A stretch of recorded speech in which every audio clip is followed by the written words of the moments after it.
السلام علیکم ورحمۃ اللہ وبرکاتہ۔ ہنستے مسکراتے پیارے پیارے بہت ہی بہادر ہوشیار سمجھدار چمکتے دمکتے اچھلتے کودتے روتے منہ بسورتے ساتھیوں، کہانی گھر میں خوش آمدید، جہاں آپ سن رہے ہیں روزانہ رنگ برنگی پرانی تاریخی سیکھتی سکھلاتی سچی قرآنی مزیدار کہانیاں۔ اور کہانی سننے سے پہلے آپ اپنے تمام کام اچھے طریقے سے مکمل کر لیتے ہیں اور اللہ تعالیٰ سے دعا کرتے ہیں کہ یہ قرآنی کہانی ہمارے لیے سمجھنا آسان کر دیجئے اور اسے ہمارے دل میں اتار دیجئے، ہمیں اس پر عمل کرنے کی توفیق عطا فرمائیے اور پھر ہم اس کو آگے بھی کسی کو سکھا سکیں۔ آتے ہیں آج کی کہانی کی طرف۔ آج کی کہانی ہے 15ویں سپارے سے، جس میں سے ہم پچھلے کئی دنوں سے سن رہے تھے ایک عجیب سفر کی کہانی۔ وہ عجیب سفر تو ہو گیا تھا کل ختم، آج ہم شروع کریں گے اب ایک غار کی کہانی۔ ایسا غار جس کے باہر 300 سال تک ایک کتا بیٹھا رہتا تھا۔ بھلا وہ کتا کیوں غار کے باہر بیٹھا رہتا تھا؟ سنتے ہیں۔ یہ کہانی اللہ تعالیٰ نے ہمیں سنائی ہے سورۃ الکہف میں، اور کہف کا مطلب ہوتا ہے غار، اور غار کا مطلب ہوتا ہے یعنی کہ پہاڑوں میں جو جگہ ہوتی ہے دو پہاڑوں کے درمیان، یا پہاڑ کے جو پتھر ہوتے ہیں وہ اس طرح سے رکھے ہوتے ہیں کہ آپ اس کے اندر جا سکیں، اس کو کہتے ہیں غار۔ اور یہ سورت اللہ تعالیٰ نے نازل فرمائی تھی جب یہودی پیارے نبی صلی اللہ علیہ وسلم کے پاس آئے اور ان سے کہنے لگے، اچھا آپ کہتے ہیں کہ آپ اللہ کے نبی ہیں اور اللہ تعالیٰ کا جو فرشتہ ہے سب سے بڑا جو موسیٰ کے پاس آیا کرتا تھا وہ آپ کے پاس بھی آتا ہے، تو ذرا ہمارے سوالوں کا جواب تو دیجئے۔ نبی صلی اللہ علیہ وسلم نے پوچھا، کون سے سوال؟ انہوں نے کہا کہ بتائیے وہ کون لوگ تھے جو غار والے تھے، اور یہ بھی بتائیے کہ حضرت موسیٰ اور خضر کا کیا واقعہ ہے، اور یہ بھی بتائیے کہ ذوالقرنین کون تھے۔ نبی صلی اللہ علیہ وسلم کو تو ان باتوں کا نہیں پتہ تھا۔ انہوں نے کہا، تم کل آنا، میں تمہیں کل اس کی کہانی سناؤں گا۔ اور پھر اللہ تعالیٰ نے یہ سورت نازل فرمائی جس میں ان تمام سوالوں کے جواب تھے۔ اس سورت میں اللہ تعالیٰ نے ہمیں سنائی ہیں 4 کہانیاں، بڑی مزیدار۔ آج ہم شروع کرتے ہیں پہلی کہانی۔ پہلی کہانی کا عنوان ہے صدیوں کی نیند۔ صدی کس کو کہتے ہیں؟ صدی کہتے ہیں 100 سال کو، یعنی کہ 100 سال جب ہو جائیں تو ہم کہتے ہیں 1 صدی ہو گئی۔ اور یہ صرف 1 صدی کی بات نہیں ہے، صدیوں کی بات ہے، یعنی کہ 100 سال سے بھی زیادہ۔ یہ کون سی نیند تھی؟ حضرت عیسیٰ علیہ السلام کے بعد اور ہمارے رسول پاک صلی اللہ علیہ وسلم کے دنیا میں تشریف لانے سے پہلے کا یہ زمانہ تھا کہ ایک کافر بادشاہ لوگوں سے زبردستی بتوں کی پوجا کروایا کراتا تھا، یعنی کہ حضرت عیسیٰ کو اللہ تعالیٰ نے آسمان کی طرف اٹھا لیا تھا اور نبی صلی اللہ علیہ وسلم ابھی نہیں آئے تھے۔ ایک دفعہ اس بادشاہ کو معلوم ہوا کہ اس کے شہر میں چند نیک نوجوان ہیں جو ایک اللہ کو مانتے ہیں اور اس کے سوا کسی کو عبادت کے لائق نہیں سمجھتے۔ وہ حضرت عیسیٰ علیہ السلام کو اللہ کا سچا رسول سمجھتے ہیں اور دوسرے پیغمبروں پر بھی ایمان رکھتے ہیں۔ بادشاہ نے ان نوجوانوں کو اپنے سامنے بلایا اور ان کو مجبور کیا کہ وہ بت کی پوجا کریں، لیکن انہوں نے صاف انکار کر دیا اور کہا کہ ہمارا رب تو وہ ہے جو زمین اور آسمان کا رب ہے، ہم تو اس کے سوا کسی اور کو پوجے جانے کے لائق نہیں سمجھتے، کیونکہ اس کو چھوڑ کر کسی دوسرے کو پوجنا اور پکارنا نہایت ظلم اور بے انصافی کی بات ہے۔ بادشاہ کو ان کی باتیں سن کر غصہ آ گیا۔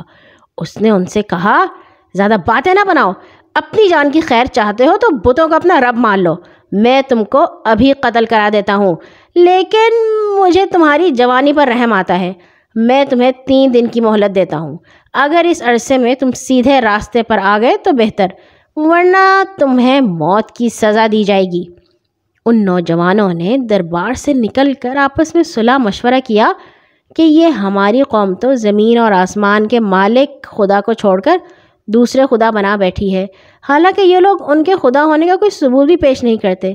بھلا اس شخص سے بڑا ظالم اور کون ہو سکتا ہے جو خدا پر جھوٹ باندھے؟ اب جب کہ ہمارا ان کافروں اور ان کے جھوٹے خداؤں سے کوئی تعلق نہیں رہا تو آؤ یہاں سے ہم نکل چلتے ہیں، بھاگ جاتے ہیں اور ایک فلاں غار میں جا کر پناہ لے لیتے ہیں۔ وہاں خدا ہم پر اپنی رحمت نازل کرے گا اور ہمارے لیے کوئی راستہ بنا دے گا، کوئی آسانی پیدا کر دے گا۔ یہ مشورہ کر کے وہ سب قریبی پہاڑ کے ایک غار میں جا چھپے۔ وہاں اللہ تعالیٰ نے ان کو سلا دیا اور وہ برسوں سوئے پڑے رہے، لیکن اس حالت میں ان کو کوئی جھانک کر دیکھتا تو سمجھتا کہ جاگ رہے ہیں، یعنی کہ ان کی آنکھیں کھلی ہوئی تھیں اور وہ کروٹیں بھی بدل رہے تھے۔ اللہ تعالیٰ انہیں نیند میں دائیں بائیں کروٹ بھی دلواتا رہتا تھا۔ ان لوگوں کے ساتھ ایک کتا بھی تھا جو غار کے منہ پر پنجے پھیلائے بیٹھا تھا۔ یہ ایک ایسا نظارہ تھا کہ اگر کوئی دیکھتا تو ڈر کے مارے الٹے پاؤں بھاگ جاتا۔ اتنا خوفناک کتا بیٹھا ہوتا تھا، لوگ ڈر کے ہی بھاگ جاتے تھے۔ اور ایسا ہوتا تھا کہ جب سورج آتا تھا تو وہ ان سے چھپ کے چلا جاتا تھا۔ سورج کی روشنی ان کے اوپر نہیں پڑتی تھی، ورنہ تو ان کی آنکھ کھل جاتی نا۔ تو اللہ تعالیٰ نے سورج کو بھی بتا دیا تھا کہ ان لوگوں کو سوتے رہنا دینا ہے۔ اللہ تعالیٰ تو سب کے مالک ہیں، کسی کو بھی حکم دے سکتے ہیں، چاہے وہ سورج ہو، چاہے چاند ہو، چاہے سمندر ہو۔ آخر اللہ تعالیٰ نے بہت لمبے عرصے کے بعد ان کو جگایا۔ وہ اٹھ کے بیٹھے اور ایک دوسرے سے پوچھنے لگے، بھلا ہم کتنی دیر یہاں اس حال میں رہے ہوں گے؟ پھر کسی نے کہا، شاید ایک دن یا اس سے بھی کم۔ ہمارا خیال ہے ہم کل آئے تھے اور اب ہم اٹھ گئے ہیں، یا ہو سکتا ہے ہم پرسوں آئے تھے۔ ان کے پاس گھڑیاں بھی نہیں تھیں، کوئی اخبار بھی نہیں ہوتا تھا کہ اس میں تاریخ دیکھ لیں، کوئی کیلنڈر بھی نہیں ہوتا تھا، ان کو کیسے پتہ چلتا کتنے دن گزر گئے ہیں؟ پھر وہ کہنے لگے، اللہ ہی بہتر جانتا ہے کہ ہم نے کتنا وقت اس حالت میں گزارا ہے۔ اب جب کوئی بہت دیر سو کے اٹھے، اگر آپ رات کو سوئیں اور دوپہر کو اٹھیں تو آپ کو اٹھتے ہی سب سے پہلے بھوک لگتی ہے، اور وہ لوگ تو سوئے رہے تھے، کتنا لمبا عرصہ، صدیوں وہ سوتے رہے تھے۔ تو اٹھے اور انہیں بہت بھوک لگ رہی تھی۔ انہوں نے اپنے میں سے ایک نوجوان کو چاندی کا ایک سکہ دے کر شہر بھیجا کہ اچھا سا کھانا لے آئے، اور اس کو نصیحت کی کہ احتیاط سے کام لینا، لوگ تمہیں پہچان نہ جائیں، چپکے سے کھانا لے کر آ جانا، کیونکہ اگر لوگوں کو ہمارا پتہ چل گیا تو ہمیں پتھر مار مار کر ہلاک کر دیں گے، یا پھر زبردستی ہمیں اپنا مذہب قبول کرنے پر مجبور کریں گے، اور اگر ہم نے ایسا کیا تو ہم تو ہمیشہ کے لیے برباد ہو جائیں گے۔ دوسری طرف کیا ہوا تھا کہ وہ کافر بادشاہ جس کے ظلم سے بچنے کے لیے ان نوجوانوں نے غار میں پناہ لی تھی، اس کو اور اس کے زمانے کے لوگوں کو مرے ہوئے مدتیں گزر چکی تھیں۔ 300 سال، 350 سال گزر چکے تھے، اور زمانہ بالکل بدل چکا تھا۔ اب وہاں ایک نیک دل عیسائی بادشاہ کی حکومت تھی۔ وہ نوجوان شہر گیا اور ایک نان بائی سے کچھ روٹیاں خریدیں۔ جب وہ شہر گیا تو وہ دیکھ رہا تھا کہ یہ تو ایسا لگتا ہی نہیں کہ وہ شہر ہے جہاں سے ہم کل آئے تھے۔ یہ ہر چیز بدلی بدلی کیسی لگ رہی ہے، لوگوں کے کپڑے بھی بدل جاتے ہیں، نئی نئی عمارتیں بن جاتی ہیں، سڑکیں بن جاتی ہیں۔ وہ حیران دیکھ رہا تھا، مگر خیر اس نے روٹیاں خریدیں اور روٹیوں کی قیمت میں چاندی کا وہ سکہ دیا جو وہ اپنے ساتھ لایا تھا۔ دکاندار تو یہ سکہ دیکھ کر حیران رہ گیا، کیونکہ اس پر جس بادشاہ کی تصویر تھی وہ تو 300 سال پہلے، یعنی 3 صدی پہلے گزرا تھا۔ دکاندار نے نوجوان سے پوچھا، یہ سکہ تمہیں کہاں سے ملا؟ کوئی خزانہ ہاتھ لگا ہے کیا؟ نوجوان نے کہا، یہ میرے اپنے پیسے ہیں، میں کہیں سے چرا کر تو نہیں لایا۔ اس پر دونوں میں جھگڑا ہونے لگا، جس کو سن کر بہت سے لوگ جمع ہو گئے۔ ہوتے ہوتے یہ خبر پہنچی شہر کے کوتوال تک۔ کوتوال نے اس نوجوان سے کہا، معلوم ہوتا ہے کہ تمہیں کہیں سے کوئی دبا ہوا خزانہ مل گیا ہے اور یہ سکہ تم اسی خزانے سے لائے ہو. تمہارے لیے بہتر یہی ہے اس خزانے کا پتہ بتا دو. نوجوان نے جواب دیا, یہ میرا اپنا مال ہے, مجھے کسی خزانے کا علم نہیں ہے. کوتوال نے کہا, ہم تمہاری بات مان ہی نہیں سکتے.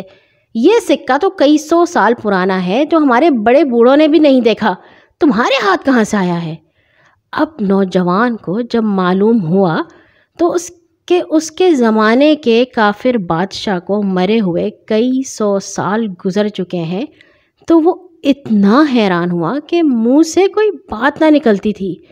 کچھ دیر بعد آہستہ سے بولا, ابھی کل ہی تو میں اور میرے کچھ ساتھی بادشاہ کے ظلم سے بچنے کے لیے شہر سے بھاگے تھے اور فلاں غار میں پناہ لی تھی.